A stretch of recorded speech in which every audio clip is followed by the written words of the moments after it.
Perjalanan dakwah Rasulullah dimulai dari orang-orang terdekatnya. Mula-mula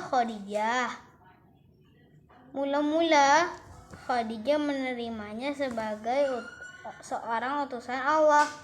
Dari kalangan anak-anak, Ali bin Abi Thalib adalah yang pertama beriman. Lalu dari golongan budak ada Zaid bin Harithah. Kemudian sahabat dekatnya yang bernama Abu Bakar juga menerima dan mengikuti ajaran Rasulullah. Tidak ada Tuhan selain Allah, sembahlah Allah dan tinggalkan perbuatan syirik. Abu Bakar adalah orang yang ramah dan disegani banyak orang. Dia mengajak orang-orang yang punya kebaikan hati untuk memeluk Islam. Ada banyak orang yang berhasil diajak oleh Abu Bakar. Sebut saja Utsman bin Affan, Zubair bin Awam, Abdurrahman bin Auf, Sa'ad bin Abi Waqqas, dan Talha bin Ubaidillah. Ada banyak lagi orang-orang yang masuk Islam ketika dakwah masih dilakukan secara sembunyi-sembunyi. Para pemeluk Islam kala itu biasanya berkumpul untuk mendengarkan ajaran tauhid dan akhlak baik dari Rasulullah. Aku bersaksi tiada Tuhan selain Allah. Aku bersaksi bahwa Muhammad adalah hamba dan utusan Allah. Bagaimana kalau aku katakan bahwa ada musuh yang menyerang kita dari balik bukit ini?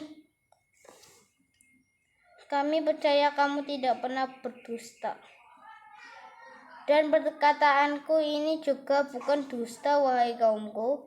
Sembahlah Allah sekali-sekali, tidak ada Tuhan bagimu selainnya. 3 tahun kemudian turunlah wahyu yang memerintahkan Rasulullah berdakwah secara terang-terangan. Rasulullah memanggil sebanyak-banyak orang, lalu pergi ke puncak Bukit Shafa. Di sana dia berpidato mengajak semua orang agar menyembah Allah dan meninggalkan berhala serta memperingatkan tentang hari akhir. Sayangnya mereka tidak mempedulikan apa yang dikatakan oleh sang Nabi. Mereka bubar sambil mengecek apa yang dikatakan oleh Rasulullah. Bahkan seorang paman dari Nabi yang bernama Abu Lahab menghinanya dengan keras. Celakalah kamu! Apa yang kamu mengumpulkan kami hanya untuk hal begini? Meski begitu, Rasulullah pantang menyerah. Dia sering mendatangi perkumpulan kaum Quraisy, lalu menyampaikan ayat-ayat yang sudah diwahyukan padanya. Gerak-gerik Rasulullah menimbulkan kewaspadaan di kalangan kaum Quraisy. Mereka tidak suka dengan ajaran tentang Tuhan itu Maha Esa dan bahwa manusia akan dibangkitkan kepada hari akhir. Dasar Muhammad tukang bohong. Hush, dia itu orang gila, abaikan saja. Mereka takut bahwa perbuatan jahat selama di dunia suatu saat akan diadili. Hinaan bertubi-tubi datang kepada Rasulullah. Rasulullah dituduh sebagai penyihir, pembohong, atau orang gila. Tidak hanya lisan, Nabi juga menerima gangguan lewat perbuatan tercela orang-orang musyrik. Ketika Rasulullah sedang salat di depan Ka'bah, beberapa orang menunggunya untuk sujud. Lalu ketika beliau sujud, tiba-tiba seorang dari mereka bertingkah kurang ajar. Orang itu meletakkan kotoran unta di atas punggung Rasulullah yang sedang salat. Sampai akhirnya Fatimah datang dan membersihkan kotoran itu dari punggung ayahnya. Hahaha, rasakan ini, hahaha.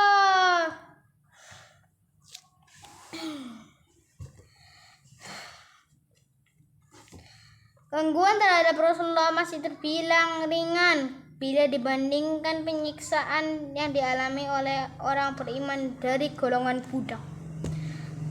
Suaimah binti Khaid, seorang budak perempuan yang disiksa dan ditusuk dengan tombak sampai meninggal. Bilal bin Rabah dijemur di gurun panas sambil ditindih batu besar. Dasar pengikut Muhammad, dar, star,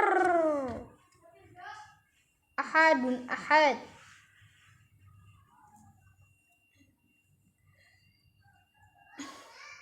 Abu Khafimah, Abu Fukahi,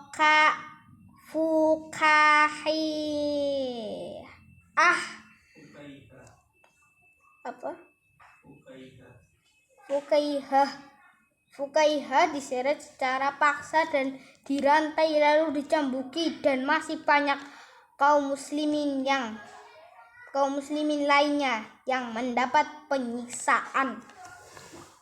Beberapa budak dibeli lalu dimerdekakan oleh Abu Bakar sehingga mereka tidak lagi disiksa oleh majikannya. Meski begitu, gangguan terhadap kaum muslimin masih belum berhenti. Bersabarlah, sakitmu telah usai.